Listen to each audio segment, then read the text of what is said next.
Marcus Chen stood in the parking lot of the Sunset Motel at 2 in the morning, his daughter asleep in the back seat of a Honda Civic that had seen better decades. The envelope wedged under the windshield wiper was yellow, official, the kind that usually meant more bad news. He pulled it free with hands that had learned not to shake anymore, that numbness being the only mercy left after 3 years of freefall. The letterhead read County of Clackamas, and the words swam together under the flickering neon sign that painted everything the color of old blood. Inheritance. Property. Helen Patricia Voss. Deceased. He had to read it 3 times before the meaning solidified into something he could grasp. His aunt, a woman he'd met perhaps 5 times in his entire life, had left him a house. The description that followed was designed to lower expectations: severe disrepair, isolated location, minimal market value. But Marcus had learned something in the months of sleeping in his car, in rationing meals, and watching his 8-year-old daughter pretend everything was an adventure. He'd learned that rock bottom had a trap door, and that sometimes the only way out was through something that looked like another way down. Even a worthless house felt like salvation when you had nothing left to lose. 3 years earlier, Marcus had been a different species of human. He'd worn button-down shirts to his assistant manager position at Build Right Hardware, $45,000 a year, and benefits that seemed adequate until they weren't. Rachel had worked as a junior accountant, her neat handwriting filling ledgers with numbers that made sense, that added up to a future with a yard and a golden retriever and Saturday mornings that smelled like pancakes. Sophie had been 5 then, young enough to believe the world was fundamentally good, that parents could fix anything, that love was a shield against the randomness of cells dividing wrong. They'd lived in a small apartment in Portland, nothing fancy but theirs, and on Sunday evenings, they'd sit together on a couch older than their marriage and plan for things they'd never get to have. The diagnosis came in March like a late frost killing early blooms. Rachel complained of stomach pain, the kind she'd been ignoring for weeks because they had one car, and coordinating doctor appointments around work schedules was its own form of calculus. When she finally went, the news came back wrapped in medical terminology that boiled down to a simple, brutal fact: hepatocellular carcinoma, stage 3, the kind of cancer that moves fast and doesn't ask permission. Their insurance had an $8,000 deductible and covered 70% of standard treatments. Standard meant ordinary, and ordinary wasn't good enough when the tumor in Rachel's liver had already started its expansion into territory that belonged to someone Marcus loved more than his own breath. The specialized chemotherapy cost $15,000 per cycle. The clinical trial that showed promise came with a $25,000 price tag. The surgery they hoped might remove enough of the disease to buy time carried an $80,000 bill. When the insurance representative explained that experimental treatments fell outside their coverage, Marcus didn't hesitate. He heard himself saying words that would echo in his mind for years after. Do everything, sell the house if needed, not giving up. Rachel's hand was cold in his, and she tried to argue about the debt they'd accumulate, but Marcus had already made the calculation that love doesn't balance books, that watching someone die to avoid bankruptcy wasn't a trade he could live with making. 18 months passed in a blur of waiting rooms and false hopes and bills that arrived with the regularity of a cruel metronome. The first 4 cycles of chemotherapy seemed to work, the tumor shrinking enough that they let themselves believe in miracles. Then cycles 5 through 7 brought the return, the cancer finding new routes, new strategies, and the surgery became necessary despite its cost. Complications meant 3 weeks in the ICU, and when the final bill came, it totaled $140,000, of which insurance paid less than 60%. The debt accumulated like snowfall in a storm, silent and suffocating. Credit cards maxed at $35,000 and $28,000. A personal loan at 18% interest for $50,000. Medical bills piling up unpaid to the tune of $67,000. By the time Rachel entered hospice care for her final 3 months, they owed $180,000 to institutions that sent polite letters and then less polite ones, and finally turned their account over to agencies that called at dinner time. Rachel died on a Sunday morning in March, exactly 1 year after the diagnosis. And Marcus was making coffee when Sophie called from the bedroom in a voice too small for a 6-year-old to have to use. By the time he reached them, Rachel had already slipped away, her face finally peaceful after months of pain that had carved her down to something fragile. Sophie didn't cry, just held her mother's hand and asked if the hurting had stopped, and Marcus couldn't find words for the hole that had just opened in the center of his universe. The funeral 5 days later cost $8,900 they didn't have. 23 people came, and Marcus chose the cheapest casket the funeral home offered and skipped the reception entirely. When his credit card was declined at the payment counter, he signed up for a 36-month payment plan at $300 per installment, adding one more obligation to a list that had stopped making sense as numbers and had become simply the weight pressing down on his chest every waking moment. 4 months after burying his wife, Marcus lost his job. They called it performance issues, cited his absences and his inability to focus. And he couldn't argue because grief had turned him into someone who stood in the hardware aisle staring at boxes of nails without remembering what he was supposed to be doing. He tried warehouse work next, but his body gave out after 2 weeks of lifting things too heavy for a man running on 3 hours of sleep and meals he mostly forgot to eat. Night security let him go when they found him asleep at his post, and the grocery store position lasted just long enough for Sophie to get the flu twice in a month, which meant missed shifts and apologetic phone calls that wore out their patience. The collections calls started small, 10 or 15 a day, and then multiplied until his phone vibrated constantly with numbers he didn't recognize. The utilities were cut in waves, internet first, then cable, finally the electricity on a Tuesday when Sophie was at school, and Marcus sat in the dark wondering how they'd gotten here. He sold everything that wasn't nailed down or essential for survival. The television went for $60, the furniture piece by piece to strangers from Craigslist who didn't ask questions. Rachel's jewelry to a pawn shop where the man behind the counter offered prices that were insults. But Marcus took them anyway because Sophie needed to eat. The wedding ring was last, the simple gold band he'd saved for over 6 months to buy when they were 23 and stupid with hope. He got $300 for it on a Thursday afternoon and sat in his car afterward and cried for the first time since the funeral, not because of the ring itself, but because of what selling it meant about the kind of father he'd become. The eviction notice came on a Tuesday, slipped under the door while he was giving Sophie breakfast. The paper was yellow, official, gave them 72 hours to vacate. He read it with hands that had finally stopped shaking because numbness was easier than feeling, then folded it carefully and put it in his pocket before returning to the table where Sophie swung her legs and hummed a song from school. She didn't need to know yet that the world was collapsing in slow motion, that childhood was a luxury they could no longer afford. That evening, he packed 8 years of their lives into 4 black trash bags and 2 battered suitcases. Clothes they still wore. School supplies Sophie would need.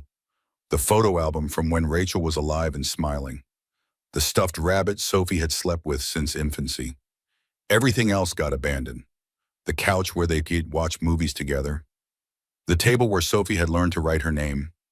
The bed where Marcus had held Rachel through the worst nights of the treatment. The motel cost $180 per week, and some weeks he could afford it, and some weeks he couldn't. When money ran too short, they slept in the car, in church parking lots, or outside 24-hour stores where the lights stayed on, and Marcus felt marginally safer. He kept a bag of toiletries in the trunk and used gas station bathrooms to wash. And Sophie adapted the way children do, treating their homelessness like an extended camping trip, because that's what her father told her it was. The Sunset Motel became their most stable address, a room that smelled of cigarettes and industrial cleaner, and the particular staleness of places where hope goes to die. The carpet bore stains Marcus chose not to examine. The bathroom faucet dripped with metronomic persistence. But it had a bed and a door that locked and heat that worked most of the time, and that made it luxury compared to the alternative. Marcus stood in the parking lot at 2 in the morning because sleep had become impossible, because his mind would not stop calculating debt against non-existent income, because watching Sophie pretend to be brave was destroying him in ways the medical bills never could. The envelope in his hands represented something he couldn't quite name yet. Not salvation, exactly. Maybe just the possibility that the bottom had a floor after all. By 6 in the morning, he'd read the letter enough times to memorize it. An inheritance from Helen Voss, who'd been his father's older sister, a woman who sent Christmas cards with $10 bills tucked inside, but whom Marcus couldn't remember ever visiting. The property description was dire: 2,300 square feet in disrepair, isolated location, systems failing, county assessment at $35,000 primarily for land value. But two words kept catching his attention: property taxes prepaid through 2025.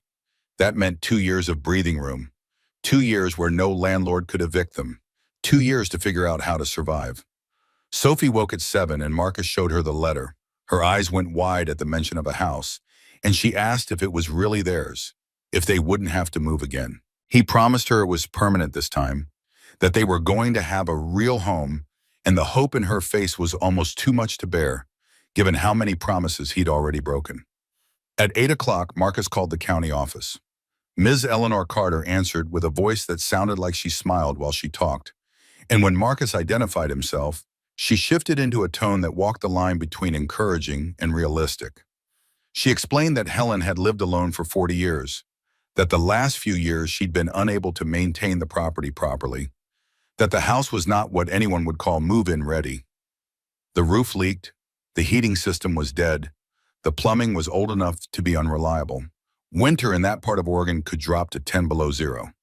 Marcus asked if the house was truly his, if anyone could take it back, and Carter's voice softened even more.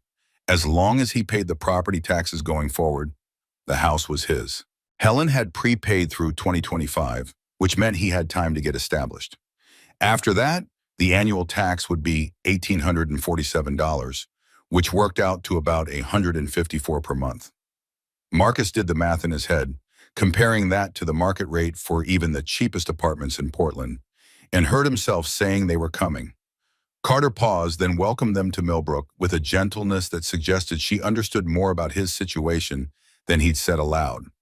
She told him to call when he arrived, and she'd meet him with the keys and whatever advice she could offer. By 10 o'clock, Marcus had checked out of the Sunset Motel for the last time, loaded their possessions into a Honda Civic with 187,000 miles on it, and pointed the car north toward a future he couldn't quite envision yet. Sophie sat in the back seat with her headphones on, drawing pictures of their new house that bore no resemblance to the reality awaiting them. Marcus let her have her fantasies, knowing that truth would arrive soon enough.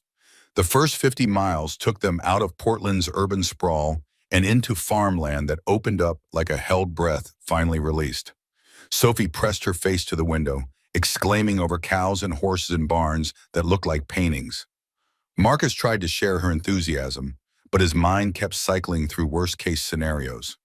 No jobs in a town of 800 people, a house too damaged to inhabit, another failure to add to a list that had grown too long to count. By the second hour, the engine developed a rattling sound that made Marcus's stomach clench. He prayed silently to gods he'd stopped believing in around the time Rachel's hair fell out, asking only that the car hold together long enough to get them there. When a gas station appeared, he pulled in to fill the tank, spending $42 that left him with $98 in cash and maybe $500 in credit card availability if he pushed the limit. Sophie needed the bathroom and came back asking for snacks, and Marcus bought granola bars and water bottles, the total coming to $7 that felt like a small extravagance. They sat at a concrete picnic table while Sophie ate, and Marcus watched the way her legs swung without touching the ground and thought about how much of her childhood had been stolen by circumstances neither of them deserved. The GPS lost signal around mile 140, and Marcus pulled over to consult the paper map Ms. Carter had mailed.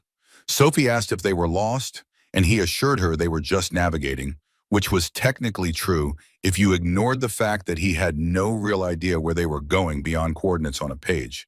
The roads kept getting smaller, narrowing from two-lane county routes to single-track paths where the pavement crumbled into suggestions. Houses became sparse and then disappeared entirely. Trees pressed close to the road, their branches forming a canopy that blocked the afternoon sun and made Sophie nervous. She asked where all the people were, and Marcus explained that country living meant space between neighbors, that privacy was part of the appeal, though he wasn't sure he believed that himself.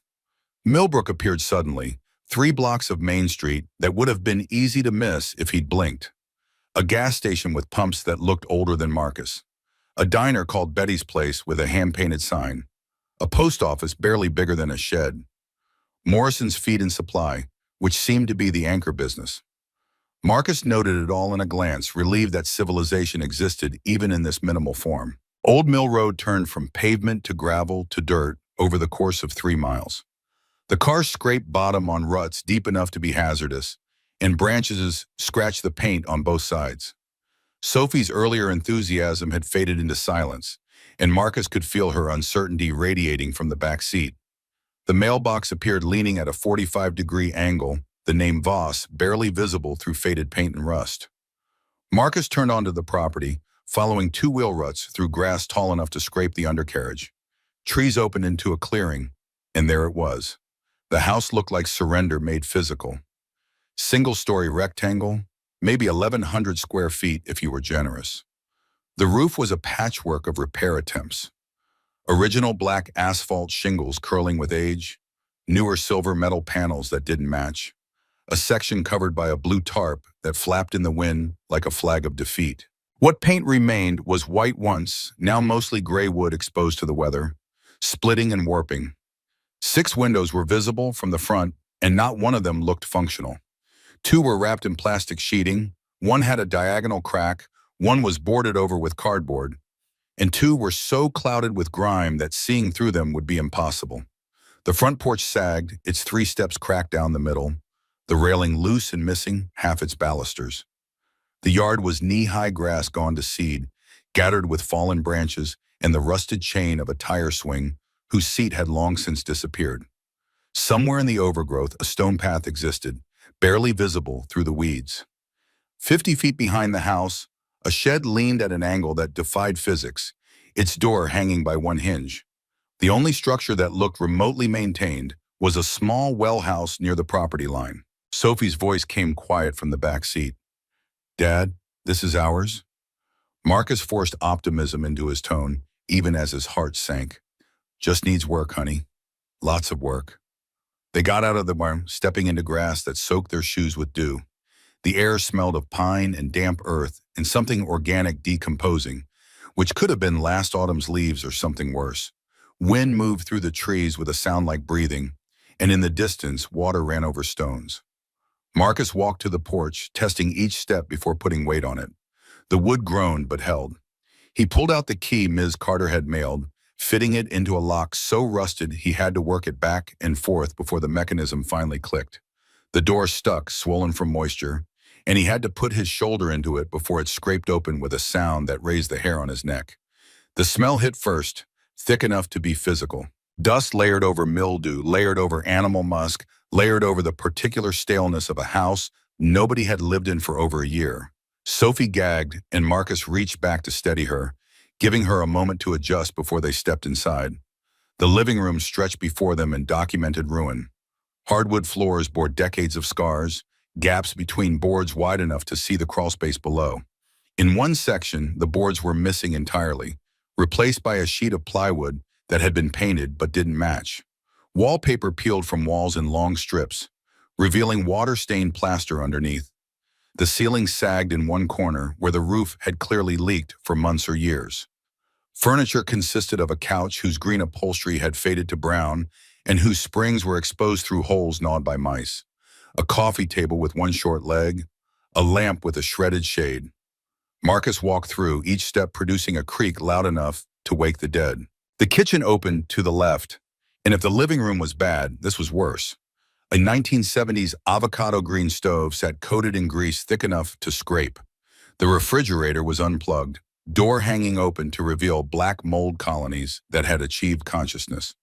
The sink faucet dripped in steady rhythm, each drop a small accusation. Cabinet doors hung crooked or had fallen off entirely. The linoleum floor was peeling at the edges, and mouse droppings decorated every horizontal surface. The bathroom down the hall featured a toilet with rust stains in the bowl, a sink with a cracked basin, and a bathtub whose enamel had chipped away in patches. The mirror was clouded beyond usefulness. The tile floor was cracked, several pieces missing entirely, the grout black with mold. 2 bedrooms branched off the hallway. The larger one had been Helen's, and the full-size bed frame still held a mattress destroyed by mice, its surface pocked with holes and stained beyond redemption. The smaller bedroom was empty except for a built-in desk, but its window let in more light and the floor seemed less damaged. Sophie stood in the doorway of the smaller room. This one has a desk for drawing. Marcus felt something break and reform inside his chest. The kid was 8 years old and trying to find bright sides in a house that looked like it should be condemned. He knelt beside her. "You like this room?" She nodded. "Can I have it?" "It's all yours, honey." They went back outside to unload the car, and Marcus took stock of what they had to work with. 2 suitcases of clothes, 4 trash bags containing sheets, towels, Sophie's toys, and kitchen basics that might or might not be useful given the state of the appliances. A toolbox from his hardware store days, a first aid kit, a box of non-perishable food that wouldn't last a week. The sun was dropping toward the tree line, and Marcus realized with mounting alarm that they had no heat source beyond hope and prayer. He found the thermostat on the living room wall, its display blank and unresponsive. The furnace lived in a hallway closet, an ancient oil-burning unit that looked like it belonged in a museum. He tried to start it using controls he barely understood, but nothing happened. The oil tank attached to it rang hollow when he knocked, confirming it was empty. Even if he could afford to fill it, the furnace itself was probably dead beyond repair. Outside temperature was already down to the low 40s. Inside wasn't much better. By nightfall, it would be close to freezing, and Sophie's sleeping bag wasn't rated for that kind of cold. Marcus pulled out his wallet and counted what remained. $98 in cash. Maybe $500 in credit card availability if he maxed it out, which would add to debt already so large the numbers had stopped meaning anything. But they needed heat and food and basic supplies, or they wouldn't survive the night, much less the winter to come. The drive back to Millbrook took 20 minutes through gathering dusk. Morrison's Feed and Supply was still open, lights glowing against the early darkness. Inside, the store smelled of grain and motor oil, and something Marcus couldn't identify but associated with farms. A man around 60 stood behind the counter, weathered face under a flannel shirt and a name tag that read Frank. Marcus found space heaters in the back corner, took the only 2 they had in stock for a total of $80. Added light bulbs, extension cords, a flashlight, batteries, and mouse traps. Moved to the small food section and grabbed bread, peanut butter, jelly, canned soup, pasta, sauce, milk, eggs, cereal, apples. At the register, Frank rang everything up with efficient silence, the total coming to $190. Marcus handed over his credit card and watched the machine process, half expecting it to be declined. When the receipt printed, he felt a mixture of relief and nausea. The remaining credit limit was $310. One more emergency, and he'd be tapped out completely. Frank handed him the receipt along with a look that suggested he saw more than Marcus wanted to reveal. "You new to town? Just moved into Helen Voss's place." Frank's expression shifted. Helen was a good customer here for 30 years. Honest woman. "Sorry to hear she passed." Marcus nodded, uncertain how to respond. "Thanks, I appreciate it.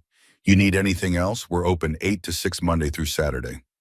Back at the house, Marcus set up the space heaters in the living room and Sophie's bedroom, the warm air they produced feeling like a minor miracle. He replaced dead bulbs in the ceiling fixtures, and suddenly the house felt less like a tomb. The kitchen stove turned out to work when he tested it, the flame igniting after a few clicks of the ignition. Small victories, but victories nonetheless. Dinner was pasta with jarred sauce and bread, nothing fancy but hot, and Sophie ate without complaint. Afterward, Marcus helped her with homework from her old school, math problems at the kitchen table under a ceiling light that buzzed but gave enough illumination. The radio from the car still worked on batteries, and he found a station playing country music that filled the silence. By 8 o'clock, Sophie was yawning. Marcus walked her through the bedtime routine, teeth brushed with cold water that made them both grimace. He laid out her sleeping bag in the smaller bedroom with every blanket he could find on top, then sat beside her and sang the song Rachel used to sing, his voice cracking on the chorus about sunshine. Sophie asked if they'd be okay here, if this was really permanent, and Marcus promised they would, that this was home now, that nobody could take it from them. She fell asleep holding her stuffed rabbit, and Marcus sat watching her breathe for longer than he should have, memorizing the way peace looked on an 8-year-old face. Alone in the living room, Marcus inventoried their situation with ruthless honesty. Electricity worked at 50%. Water came out cold but functional. Heat was space heaters only. The roof leaked. Windows were broken. The furniture was trash. Mice ruled the walls. He had no job and $98 to his name. The debt he owed would take decades to pay off at any realistic income level. Winter was coming, and he wasn't sure they'd survive it. But the house was theirs. That fact kept circling back, insistent. Nobody could evict them as long as they paid property taxes, which weren't due for another 2 years. They had a roof that mostly kept rain out and walls that mostly kept wind at bay. Sophie had a room with a desk. They had food for a week and heat for now and each other. It wasn't much, but it was more than the back seat of a Honda Civic in a motel room that smelled like failure. Marcus made a list on paper torn from Sophie's notebook. Find job, fix immediate problems, learn skills, pay minimums on debt, repair house piece by piece. Don't give up. At the bottom, he wrote a promise to Rachel, words he'd never say aloud but needed to commit to paper anyway. I'll keep Sophie safe. I'll give her a childhood. I won't fail again. He tried to sleep on the couch around midnight, but the springs dug into his back and his mind wouldn't shut down. Sounds filled the darkness. Mice in the walls, wind finding gaps, the house creaking as temperature dropped, water dripping in the bathroom. Sophie had moved her sleeping bag to the living room floor after the noises in her room scared her too badly to stay alone. Marcus watched her sleep and thought about how much courage it took to be 8 years old and treat this nightmare as an adventure. Around 3 in the morning, he heard scratching from the kitchen and investigated with his new flashlight.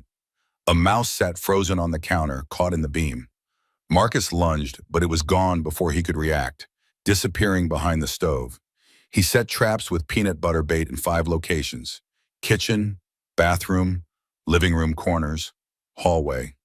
The snap of the trap springs sounded like tiny gunshots in the quiet. The lowest point came at 4, lying awake and calculating impossible math. He needed heat and food and basic repairs, and even the cheapest solutions cost more than he had. Sophie deserved better than sleeping bags on broken floors in a house mice had claimed as their own. Rachel would have been horrified to see where he'd brought their daughter. Selling everything and declaring bankruptcy started to look less like failure and more like pragmatism. But then he thought about Sophie asking if they'd have to move again, about the hope in her eyes when he promised this was permanent. He thought about the difference between owning and renting, between having nowhere and having somewhere that couldn't be taken away. And he thought about Helen, a woman he barely remembered, who'd chosen to leave her home to him when she could have sold it or left it to anyone else. There had to be a reason, some logic beyond charity to a distant relative. Helen had lived here 40 years, alone, managing on unknown means. She'd chosen this isolation, this land, this particular arrangement, and then she'd chosen to give it to Marcus when he needed it most. He got up from the couch around 5, walked through the house in pre-dawn darkness, and found himself standing in the kitchen where a cabinet hung crooked on the wall. The screws holding it had stripped out, the wood too rotten to grip. It would fall eventually and could hurt someone when it did. Marcus decided to remove it entirely, to deal with at least one problem he could solve. The cabinet came away with more force than he expected, tearing from the wall and crashing to the floor with a sound that woke Sophie. She called out to ask if he was okay, and he assured her he was fine, just fixing something. She went back to sleep, trusting him in a way he didn't deserve. Behind where the cabinet had been, the wall showed exposed studs and crumbling plaster. And between 2 studs, wrapped in oilcloth and tied with string, sat a metal box that had been hidden for longer than Marcus had been alive. His hands shook pulling it free, afraid of what it might contain, but unable to stop himself from looking. The oilcloth was tied in a neat knot, the kind someone took time to get right. He carried it to the kitchen table and sat under the buzzing ceiling light, carefully unwrapping layers of preservation. The metal box underneath bore no rust, the oilcloth having done its job. An engraving on top read HV 1989, and Marcus understood without being told that Helen had put this here 35 years ago and trusted it would survive until it was needed. The latch opened with a click, and inside were documents sealed in plastic bags, organized with the kind of precision that spoke to someone who understood exactly what they were doing. Folders were labeled in neat handwriting: property deed, insurance policies, tax records, and one marked easement agreement in letters large enough to demand attention. Marcus pulled out the thickest folder first, his eyes scanning language he only half understood. Telcom Systems, Inc. Permanent Easement Agreement. Dated March 15, 1989. Helen Patricia Voss is property owner. The company needed right-of-way to install fiber optic telecommunications cable across her land, a 50-foot corridor running from one town to another. In exchange, they'd paid $5,000 upfront and agreed to $3,500 annually, indexed to inflation, with payments transferring automatically to future property owners. The term was permanent, no expiration, couldn't be terminated except by mutual agreement. Marcus read it 3 times before the implications started to sink in. Helen had negotiated an income stream that would grow with inflation and last forever. Smart didn't begin to cover it. The bank statements in the next folder showed deposits climbing from $3,500 in 1989 to over $8,000 by 2020. Steady income for someone living alone, wanting little, needing less. But the statement stopped in 2020. A letter from January 2021 explained why. Megacorp Fiber had acquired telecom systems and was upgrading payment systems. Recipients needed to update their information online or by phone. Helen's handwritten notes stapled to the letter were shaky, uncertain. She'd tried calling, tried the website, couldn't navigate the corporate bureaucracy. Her memory wasn't what it used to be. She needed help but didn't know who to ask. By May 2022, she'd moved to a nursing facility. By August 2023, she was gone, and the payments had simply stopped, lost in the gap between analog and digital, between an old woman who couldn't adapt and a corporation that didn't care to follow up. Marcus did the math on paper torn from Sophie's notebook. 3 years of missed payments at approximately $8,500 per year. Call it $26,000 owed, plus the current year's payment, plus every year going forward as long as the cable remained buried beneath Helen's land, which was now Marcus's land, which meant the income was now his. The final document was a sealed envelope marked "To whoever inherits this house," and when Marcus opened it, Helen's handwriting covered 2 pages of lined paper. She'd bought the land in 1983 with lawsuit settlement money, choosing isolation over city noise, privacy over community. The easement negotiation came in 1989, and a lawyer friend had advised her to refuse the one-time buyout everyone else accepted and instead demand annual payments adjusted for inflation. For 30-plus years, that decision had funded her life. She'd never married. The man she loved had died in Vietnam. She'd lived alone because alone was better than the alternative of someone who wasn't him. But when she learned Marcus had lost his wife and was struggling with a daughter, she'd seen an echo of her own losses and decided her land should matter to someone after she was gone. The letter ended with advice and encouragement wrapped together. Stand firm, learn the system, fight bureaucracy with patience, use the money for Sophie. The land was worth more than any corporation would admit. Don't give up. Marcus read it twice, then 3 times, tears blurring the words into watercolors of ink. From motel parking lots and collection calls and a debt so large it had become abstract to this. A house that wasn't worthless after all, an income stream that could mean survival, an aunt who'd planned beyond her own death to help families she'd barely known. He wept quietly at the kitchen table, covering his mouth so Sophie wouldn't wake, and for the first time in 3 years, the tears were relief instead of despair. Not salvation, not yet. But possibility. A rope thrown down to someone drowning, which was worth more than all the money in the world if you had the strength to climb it. By the time dawn light filtered through dirty windows, Marcus had made his decision. He would contact Megacorp and claim what was owed. He would navigate their bureaucracy and their runaround and their corporate indifference until they paid, or he made them explain in court why they thought they didn't have to. He would work whatever job he could find and fix this house piece by piece and give Sophie the childhood Rachel had wanted for her. It wouldn't be easy. Nothing worth doing ever was.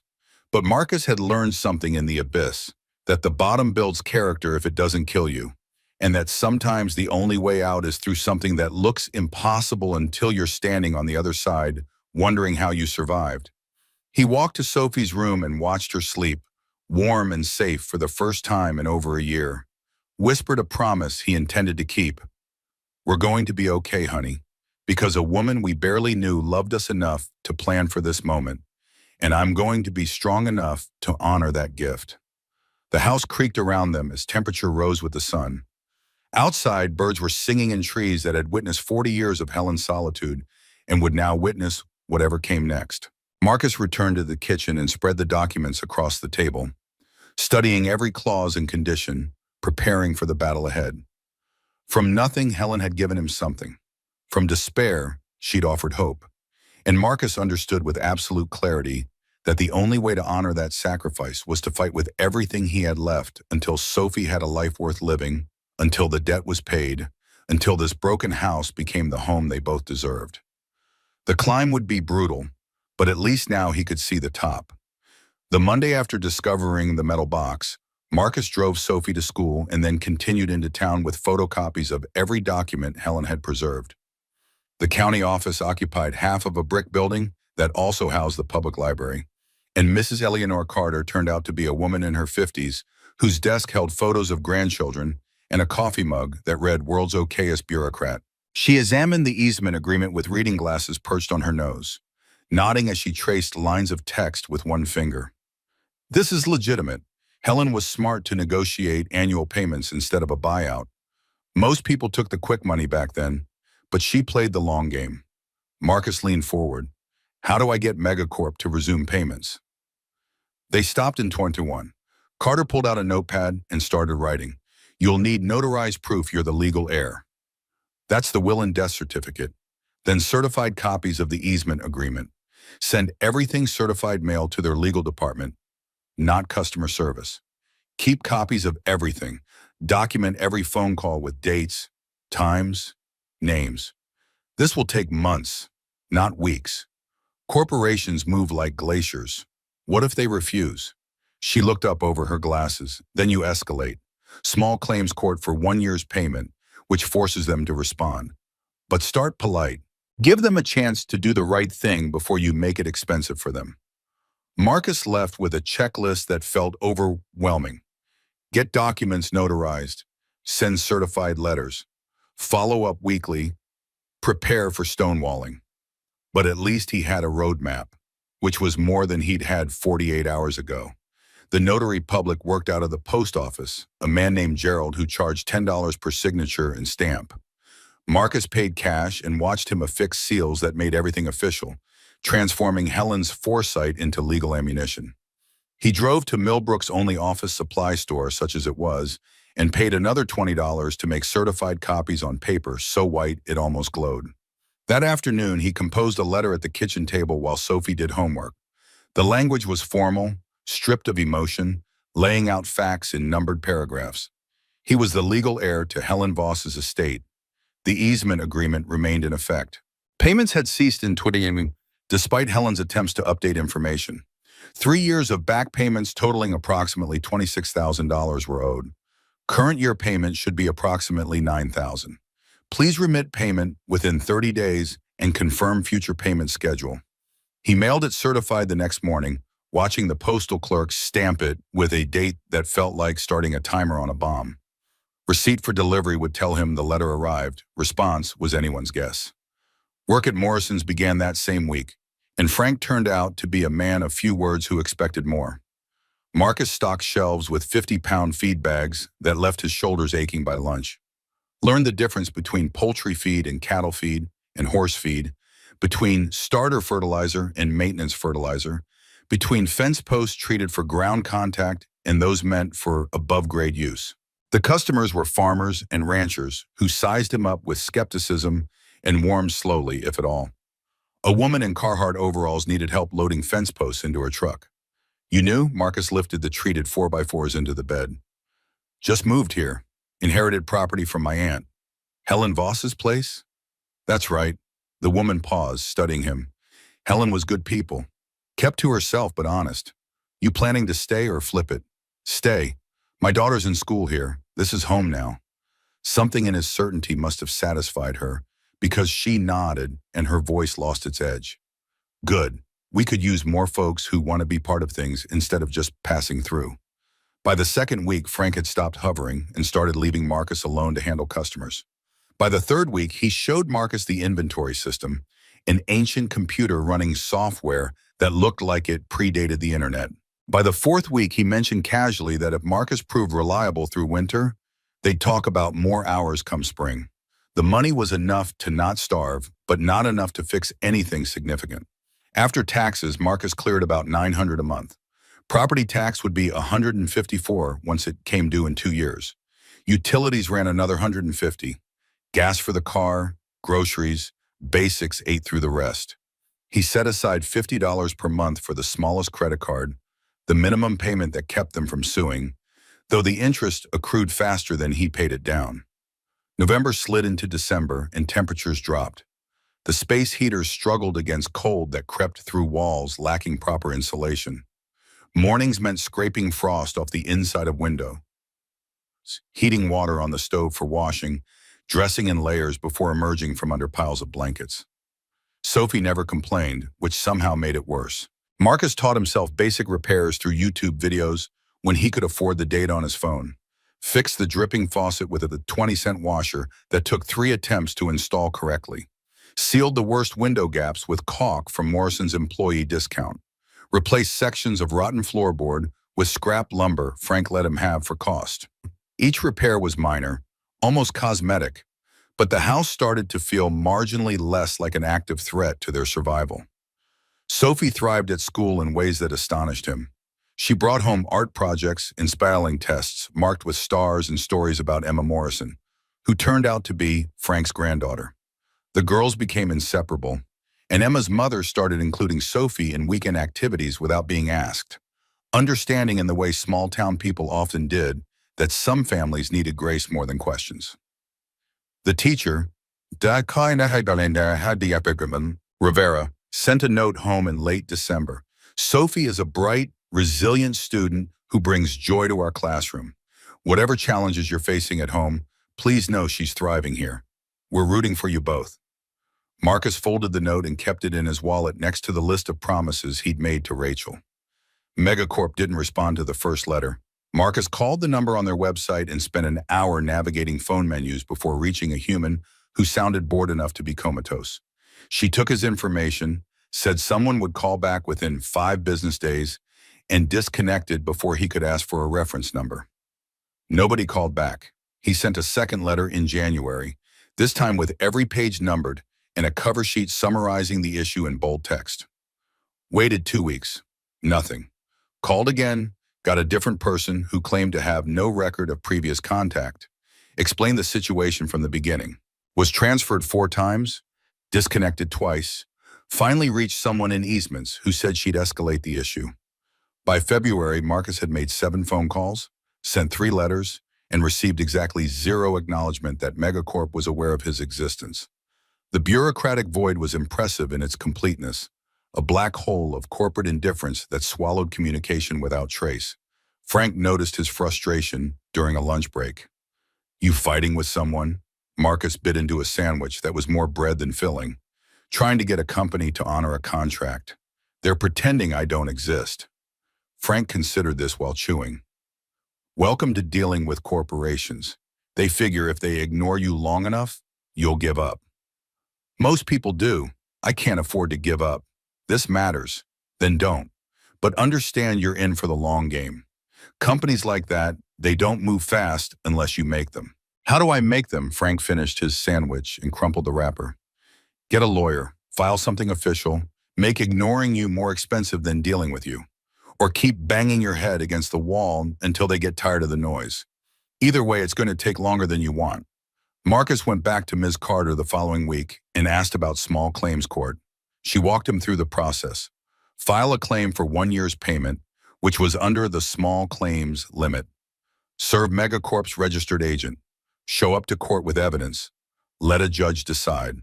Filing fee was $75, which might as well have been $700 given his bank balance. But he scraped it together by skipping his credit card payment that month. The claim was filed in March, exactly 1 year after Rachel's death, though Marcus tried not to think about the symmetry. Megacorp had 30 days to respond. When they did, it was through a lawyer who filed a motion to dismiss on the grounds that the claim should be in circuit court, not small claims. due to the ongoing nature of the easement. The judge denied the motion and set a hearing for late April. Spring arrived in increments. The garden plot behind the house became visible as snow melted, revealing raised beds that had collapsed into themselves but were still recognizable. Sophie asked if they could plant vegetables, and Marcus agreed despite having no idea how to garden. Frank sold him seeds at cost and gave advice that was simultaneously gruff and generous. Start with easy stuff: tomatoes, beans, squash. Dig in some compost, keep it watered, don't overthink it. They spent a Saturday rebuilding the beds with lumber Marcus salvaged from the shed. Sophie painted stakes with vegetable names in colors that bled together but were readable enough. They planted on a Sunday that felt like hope made physical, pushing seeds into soil with hands that had learned calluses from work that mattered. Not everything would grow, probably half would die, but the act of planting meant believing in a future where they'd be here to harvest. The court hearing happened on a Thursday afternoon in late April. Marcus wore the only dress shirt he owned, wrinkled despite his best efforts with an iron borrowed from the Harrisons. Megacorp sent a junior attorney who looked fresh out of law school and bored to be dealing with small claims. The judge was a woman in her 60s who clearly had no patience for corporate games. Marcus presented his evidence: the original easement agreement, Helen's will, proof of death, bank statements showing payments until 2020, correspondence showing Helen's attempts to update information, his own letters and call logs documenting attempts to resolve the issue. The Megacorp lawyer argued that the system upgrade had resulted in administrative oversights affecting multiple legacy easements, that the company was working to rectify all issues, that Mr. Chen's claim was premature and should be resolved through their internal processes rather than litigation. The judge cut him off. Your company stopped paying under a valid contract and ignored multiple attempts to resolve this. How is that premature? The lawyer shifted weight. We need time to verify the easement is still active, that our infrastructure still uses this property, that payments are warranted under current circumstances. The judge looked at Marcus. When was this cable installed? March 1989, Your Honor. And has anyone from Megacorp contacted you to say it's been removed or rerouted? No, Your Honor. I can see the utility markers on my property. The cable is still there. She turned back to the lawyer. Seems pretty verified to me. Here's my ruling. Megacorp will pay Mr. Chen 1 year of compensation at the current inflation-adjusted rate, which based on the documentation appears to be approximately $9,000. You will also conduct whatever verification you need regarding ongoing use of this easement and report back to this court within 60 days. If the easement is still active, you will resume annual payments and negotiate back payments in good faith. If you've rerouted and the easement is no longer used, you will provide documentation. Either way, you will communicate with Mr. Chen like professionals instead of ghosts. Dismissed. Outside the courthouse, Marcus sat in his car and shook. Not from fear or anger, but from relief so intense it felt physical. $9,000. Not the full amount owed, but enough to prove the contract was real, that Helen's gift wasn't just paper and promises. Enough to start climbing out of the hole that had swallowed him 3 years ago. The check arrived 5 weeks later, on a Tuesday that looked like every other Tuesday until Marcus opened his mailbox. A business envelope from Megacorp Fiber, thick enough to contain something besides another brush-off. Inside was a check for $8,940, along with a letter confirming they'd verified the easement remained in active use and would resume annual payments on the original schedule. Back payments for 2021 through 2023 would be negotiated separately, pending review of their records. Marcus deposited the check through his phone at the kitchen table, watching the numbers update in his account with something like disbelief. His balance went from $217 to $9,157. More money than he'd seen in one place since before Rachel got sick. He made a list, prioritizing by urgency rather than desire. The oil furnace couldn't be fixed for any reasonable price, but a newer high-efficiency heat pump system would cost about $4,000 installed. That would handle heating and cooling, drop their electricity bill, make the house genuinely habitable year-round. He called a contractor, Frank recommended, and scheduled installation for the following week. 2 credit cards with the highest interest rates totaled $3,800. Paying them off would save him $60 a month in interest charges alone. He made the payments online, watching each balance drop to zero with satisfaction that felt disproportionate to the numbers involved. The remaining money went into a savings account he opened specifically for emergencies. $3,000 wasn't much, but it was buffer against disaster, breathing room he hadn't had since the diagnosis. Sophie came home from school to find Marcus in the garden, pulling weeds that had sprouted between vegetable seedlings. She dropped her backpack and ran to examine each plant, exclaiming over the tomatoes that had already fruited to the size of marbles. "Dad, they're growing!" Marcus wiped sweat from his forehead. "Seems like it. We might actually get to eat something we planted. Can we make salsa? Emma's mom makes salsa from her garden, and it's so good. If we get enough tomatoes, absolutely."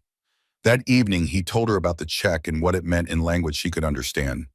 "We're going to have real heat next winter. Some of the debt we owed is starting to go away. Things are getting better, honey." Sophie hugged him with an intensity that suggested she'd been more worried than she let on. "Does this mean we don't have to be scared anymore?" Marcus chose his words carefully, not wanting to promise more than he could deliver. "We'll always have to be careful. But scared? No, honey, we're past the worst of it." Summer arrived and the garden exploded.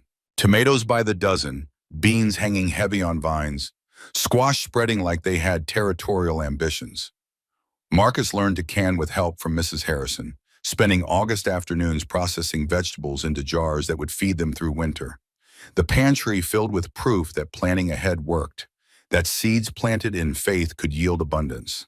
Sophie finished third grade with strong marks and started fourth grade that fall with confidence Marcus hadn't seen in her before. She joined after-school art club and talked about her drawings the way other kids talked about sports. Work at Morrison's became full-time in September when Frank's other employee quit without notice. Marcus went from 25 hours to 40, from $900 a month to $1,400. The increase felt massive, shifting them from barely surviving to having actual choices about spending. The back payment negotiation with Megacorp dragged through fall, a tedious exchange of letters and phone calls that would have broken him a year earlier. But Marcus had learned patience through immersion, and he approached the bureaucracy with steady pressure that never escalated to anger but never relented. By November, they agreed to pay the 3 years in installments, $10,000 in December, $10,000 the following spring, the remainder when tax season clarified final amounts. The December payment arrived on schedule, and Marcus immediately applied $6,000 to the personal loan and $4,000 to the largest medical bill. Watching those balances decrease felt like chipping away at a mountain with a spoon, slow progress that was still progress. He made a spreadsheet tracking every payment, every reduction in principal, calculating the date when he'd finally be free. At current rates, assuming no emergencies, full debt freedom would take years. But for the first time, he could see the path. Sophie's second winter in the house was transformed by the heat pump. Consistent temperature in every room. No more space heaters running constantly. No more mornings so cold breath was visible. The electricity bill actually dropped despite running the system daily, the efficiency of newer technology doing what desperation never could. Marcus tackled repairs with renewed energy, replaced the worst sections of flooring in the bathroom, fixed cabinet doors so they closed properly, painted Sophie's room a color she picked from the discount section, bright yellow that made the space feel larger and happier. She hung drawings on every wall and arranged her few possessions with the care of someone who finally believed they wouldn't have to pack up and leave tomorrow. By the time Sophie finished fourth grade and summer arrived again, the rhythm had become sustainable. Work, garden, repairs, debt payments. Nothing dramatic, just the accumulation of better days. The annual easement payment arrived in March as promised, $9,200 that Marcus split between debt reduction and savings. Another year, another increment of progress. Frank started talking about retirement during Sophie's fifth grade year. He was 63 now, had been running Morrison's for 38 years, was tired in ways that had nothing to do with sleep. His daughter lived in Seattle and wanted him closer. The question he started circling around was whether Marcus might be interested in buying the business when the time came. The idea was absurd and terrifying, and exactly the kind of impossible thing Marcus had learned to consider seriously. He had minimal savings, No business experience beyond hardware retail and working at Morrison's. But he knew the inventory and the customers and how small-town retail worked. And Frank was offering owner financing, which meant Marcus wouldn't need a bank to gamble on someone with damaged credit. They sketched numbers on paper one afternoon. Frank wanted $120,000 for the business, inventory, and building. $20,000 down, the rest over 10 years at 4% interest. Monthly payment of around $1,000 plus whatever Marcus wanted to pay himself as salary. The business grossed about $200,000 a year, with expenses running 60%, which left $80,000 before debt service. Tight, but doable. Frank's only condition was that Marcus prove himself through one more year. Show he could handle the full scope of operations, that customers trusted him, that the business would survive the transition. If things still looked solid by the following January, they'd draw up papers and make it official. Marcus agreed without hesitation, understanding that some opportunities only come once. The spring payment from Megacorp cleared in April, and Marcus paid down more debt. Another medical bill closed. The personal loan balance dropped below $15,000. His credit score had climbed from catastrophic to poor and was approaching fair. It would never be excellent, not with bankruptcy's shadow on his history, but fair was enough to function. Sophie turned 11 that spring with a small birthday party at the house, the first party Marcus had been able to afford in years. Emma and 3 other girls from school came over for pizza and cake and presents that were modest but chosen with care. They played in the yard, and Marcus watched from the porch and thought about the distance between this moment and the motel parking lot. By the time Sophie started 6th grade that September, Marcus had paid off $70,000 in debt over 3 years. Still had $110,000 to go, but momentum was real. He was moving toward the solvency instead of deeper into the hole. That shift in trajectory was worth more than the actual dollars. The final easement back payment cleared in October. $17,000 that represented the last of what Megacorp had owed from the missing years. Marcus stared at the deposit confirmation with hands that didn't shake because he'd learned steadiness the hard way. He paid off the remaining personal loan completely, cleared 2 more credit cards, settled medical collection accounts with lump sums they accepted because getting something was better than continuing to chase. On a Thursday in November, Marcus logged into his credit monitoring account and saw his total remaining debt, $42,000, less than a quarter of what he'd started with. The number that once crushed him now felt manageable, a problem with a solution rather than proof of failure. Sophie was doing well in 6th grade, excelling in art and maintaining strong academic marks. She talked about middle school next year with excitement rather than fear. The house had become functional, if not beautiful. Repairs ongoing, but the structure solid. The garden was put to bed for winter, with plans already forming for spring.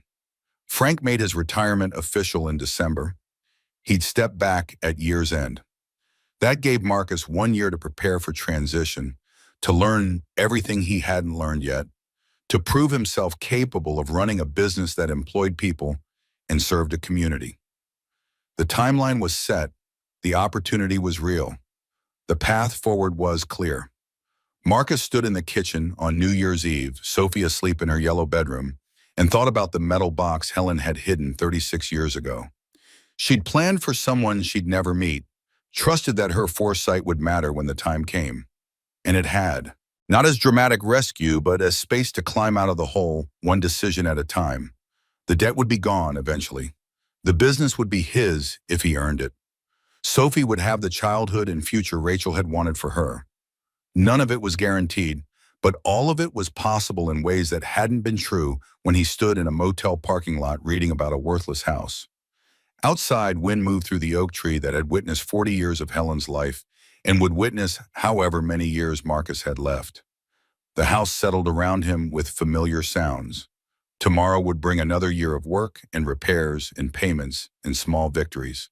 But tonight, standing in a kitchen that had revealed its secrets when he needed them most, Marcus felt something that might have been gratitude mixed with determination. Frank's retirement was a year away. Sophie was thriving. The debt was shrinking. The house was standing. And Marcus had learned that salvation didn't arrive as miracle, But his opportunity, combined with the willingness to keep showing up even when showing up was all you had left to give. The paperwork for Morrison's Feed and Supply filled Marcus's kitchen table on the first Saturday of January, 4 years after he'd first arrived at Helen's house. Frank had spent December walking him through every detail: supplier contracts, tax obligations, insurance requirements, the peculiar rhythm of rural retail where credit extended based on handshakes and harvest cycles. The final price had been negotiated to $115,000 after inventory assessment, and Frank agreed to carry the full note at 4% over 10 years. Monthly payment would be just under $1,000. Marcus signed his name on that many pages with hands that had learned steadiness through repetition. Frank officially became a retired man who promised to stay available for questions, but planned to spend more time fishing than he had in 4 decades. They shook hands in the store's back office, and ownership transferred on paper that made Marcus simultaneously proud and terrified. Sophie started 7th grade that fall as the daughter of a business owner, which changed nothing about her daily life, but everything about how Marcus saw their trajectory. She'd grown taller over the summer, her face losing the last traces of childhood softness and taking on angles that reminded him of Rachel.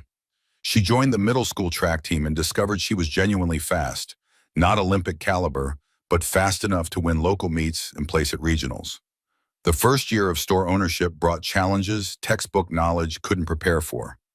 A supplier went bankrupt in March, leaving Marcus scrambling to find replacement inventory for spring planting season. Equipment failed in ways that required decisions about repair versus replacement, each choice carrying financial consequences that rippled forward. Customers tested the new owner subtly, seeing if standards would slip, if credit would be extended differently, if the store would remain what it had been under Frank.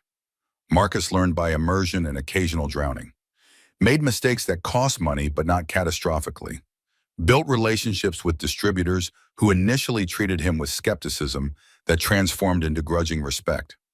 By the time Sophie finished 7th grade, the business had held steady through full seasonal cycles, revenue matching Frank's final year closely enough that Marcus could breathe without constant panic.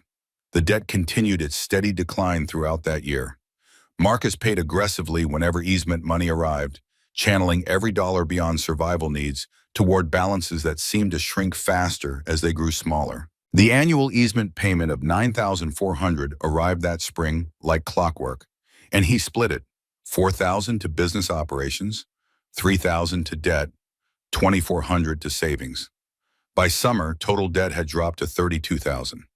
Sophie's 8th grade year brought the transition from child to teenager in ways both subtle and obvious. She cared about clothes suddenly, about hair and makeup and what other kids thought. But the foundation remained solid: strong grades, close friendships, track meets where she won more often than she lost. She talked about high school with nervous excitement, about trying out for varsity track, about taking advanced classes. The house had transformed over those years from survival shelter to actual home.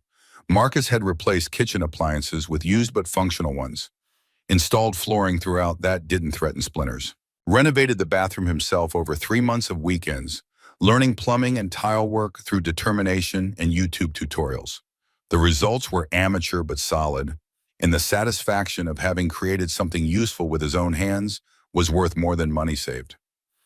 Business ownership in the 2nd year meant less panic and more strategy. Marcus added a small garden center for local growers, started carrying organic feed options that transplants from the city wanted, negotiated better terms with suppliers now that he'd proven the business wasn't going to collapse. Revenue grew modestly, maybe 5%, but profit margins improved as he learned which products moved and which sat collecting dust. By the time Sophie started high school as a freshman, Marcus had paid off another $8,000 in debt, down to $24,000 total, which felt impossible given where they'd started. His credit score had climbed to fair territory, opening possibilities that had been locked for years. He qualified for a business credit card with reasonable rates, used it carefully for inventory purchases, paid it off monthly, slowly rebuilding trust in his own financial judgment. Sophie ran varsity track as a freshman, which was unusual enough to get mentioned in the local paper's sports section. She qualified for state in the 1,500 meters, finishing 7th overall, and called Marcus from the meet with joy in her voice that made every sacrifice feel justified. He kept the newspaper clipping in his wallet next to older artifacts. Ms. Rivera's note from 3rd grade, the list of promises made to Rachel, proof that forward motion was real. High school brought college preparation into focus with increasing urgency. Sophie's grades remained strong, her activities diverse, and guidance counselors flagged her as scholarship material. Marcus attended financial aid workshops and learned acronyms. FAFSA, EFC, COA. Discovered that his income now disqualified them from maximum aid, but wasn't high enough to pay full freight anywhere. The calculations were complex, but options existed. The business became profitable enough in year 3 to hire another part-time employee, taking pressure off Marcus to be present for every hour of operation. He trained a recent high school graduate who demonstrated reliability, teaching her the same way Frank had taught him, through immersion and patience, and the expectation that mistakes were part of learning as long as they weren't repeated. Sophie's sophomore year passed in a blur of track practices and advanced classes and weekend shifts at the store when she wanted spending money. She was 15, confident in ways Marcus had never been at that age, and he watched her navigate high school social dynamics with something like awe. The kid who'd slept on motel floors and car back seats was thriving in ways that seemed to vindicate every desperate choice he'd made. The annual easement payment had grown to $9,600 by then, adjusted for inflation as the contract specified. Marcus had developed a formula: half to aggressive debt payment, a quarter to business needs, a quarter to savings. The debt dropped below $15,000, then below $10,000. Each milestone felt like removing a weight he'd carried so long he'd forgotten what standing upright felt like.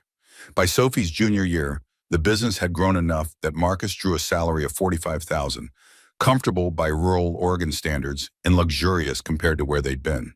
He replaced the Honda Civic that had carried them through crisis with a newer used truck that didn't make concerning noises.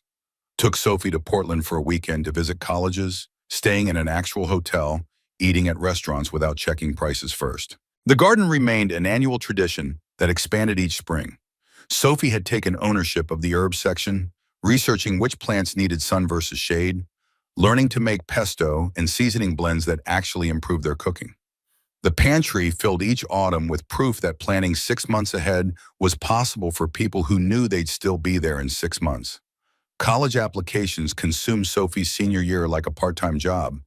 She applied to 12 schools, a mix of reach and safety and everything between. Wanted environmental science, driven by years of growing things and watching how small actions connected to larger systems. The essays asked about challenges overcome, and she wrote about them with honesty that neither exploited nor minimized the experience of being 8 years old and homeless.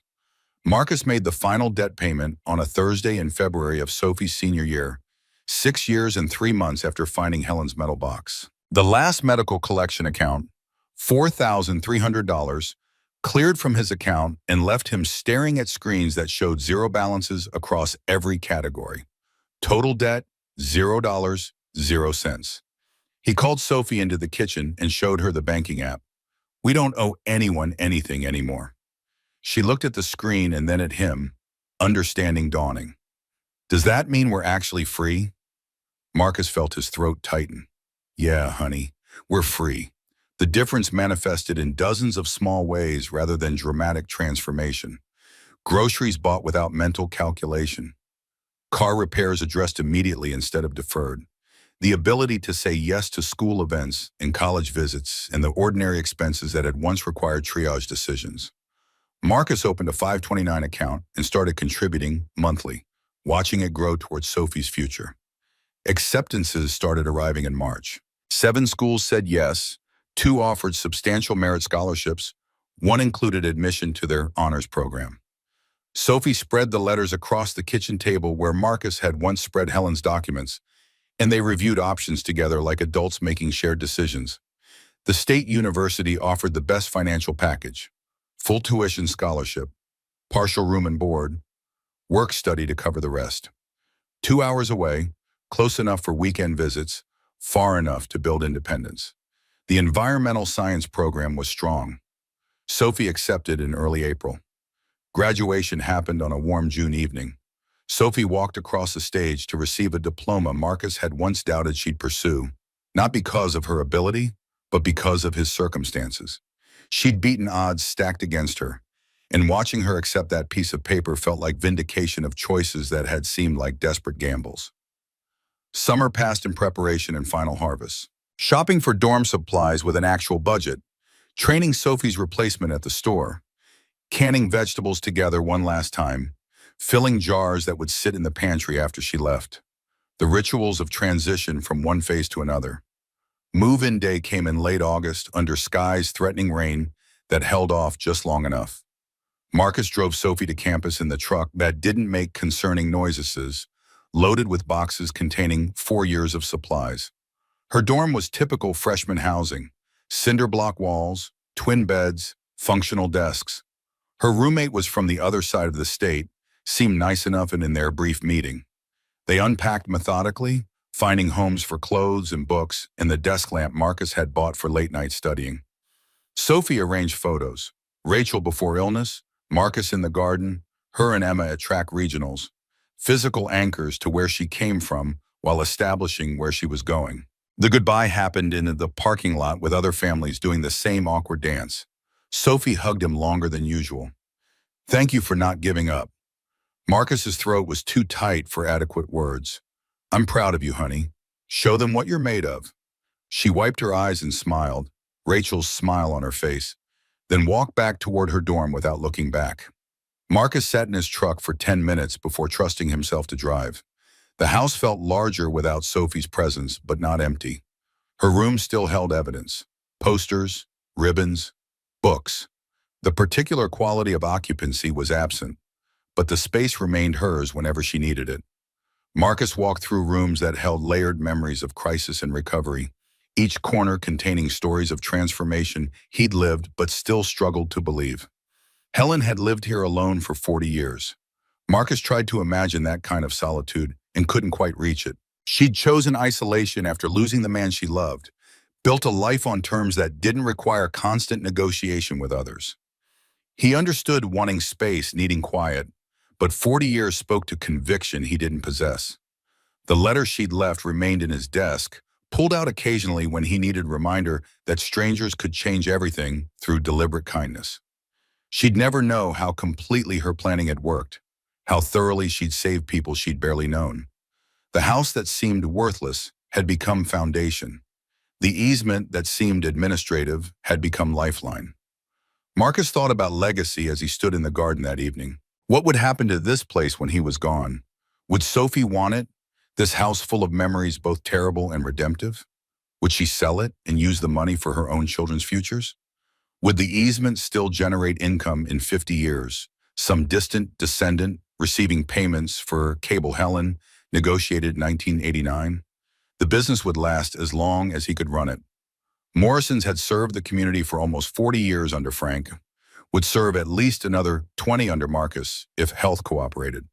That kind of institution mattered where institutions were few, where knowing you could get what you needed from someone who knew your name had value beyond transaction.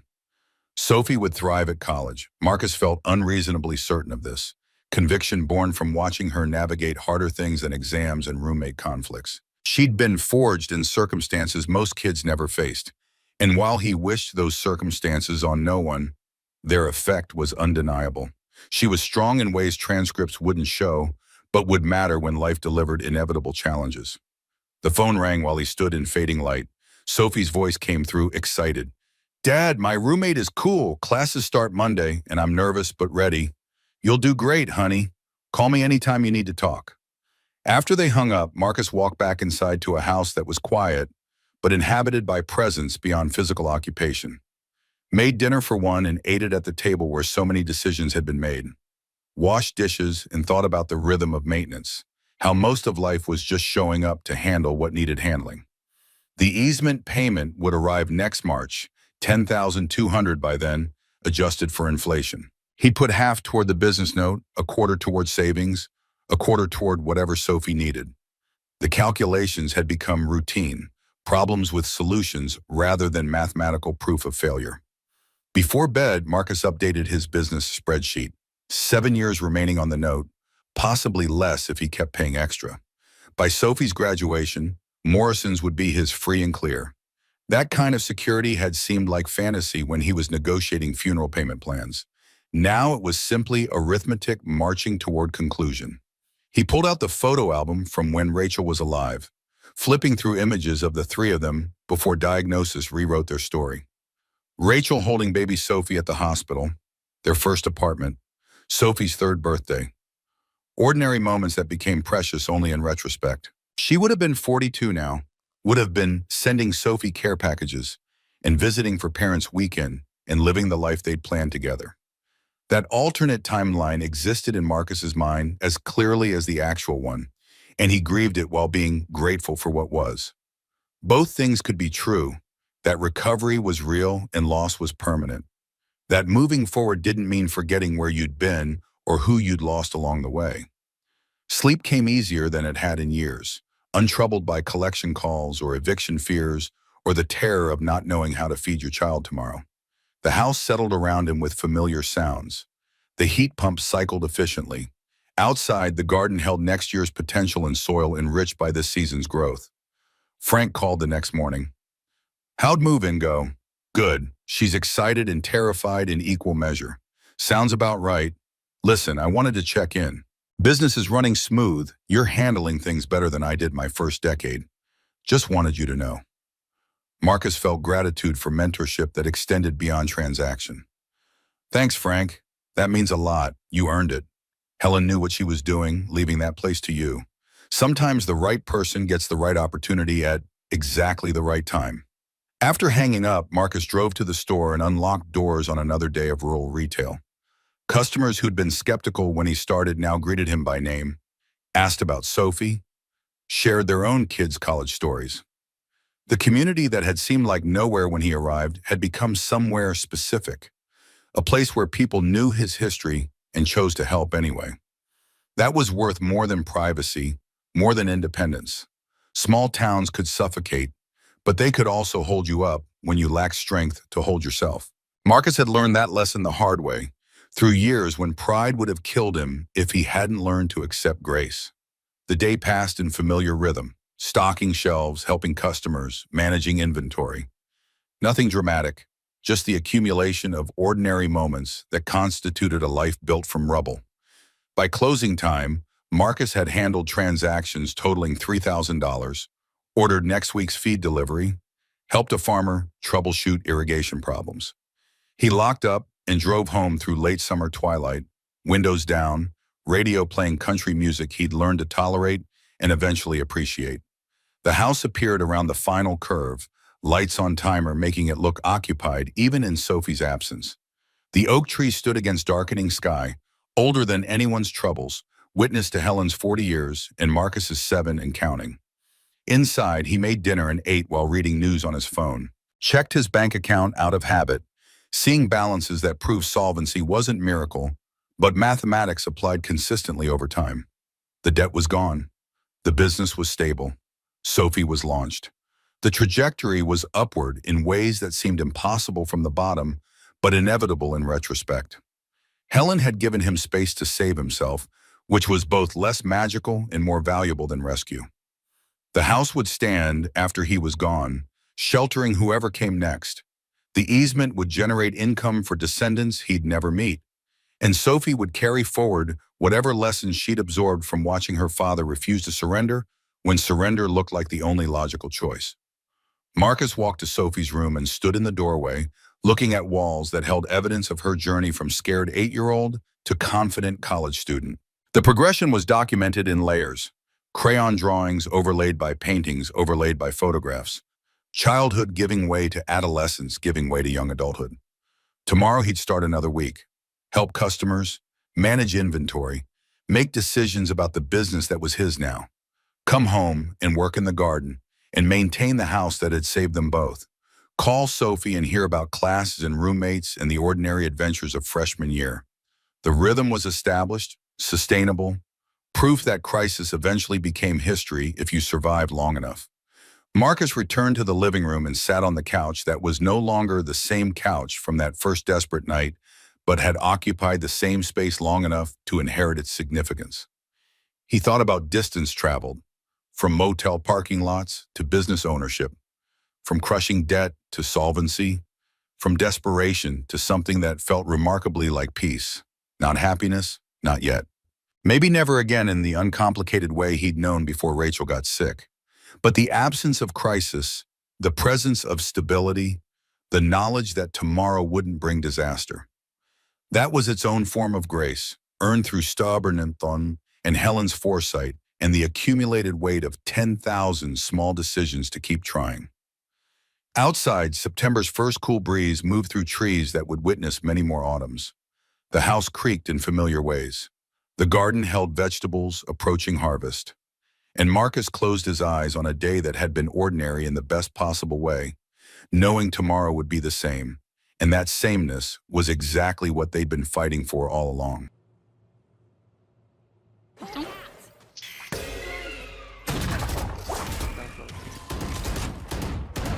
Der wird wieder reingehen.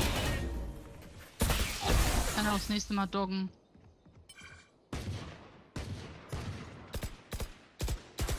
Ihr könnt mich lieben, ihr könnt mich lieben. Lieft einfach. Lasst mich hier zurück. Lasst mich hier zurück, vielleicht kommt er noch mal rein.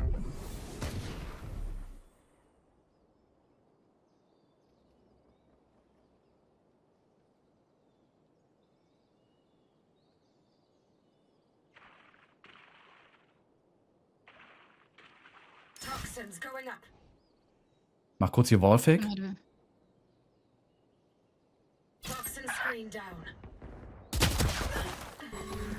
Krass. Gepusht. Amen.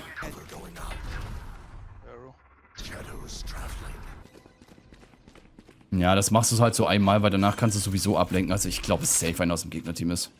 Also zum Ablenken, wisst ihr. Ist McDonald's. Also damit du die Runde halt verlierst. 100%.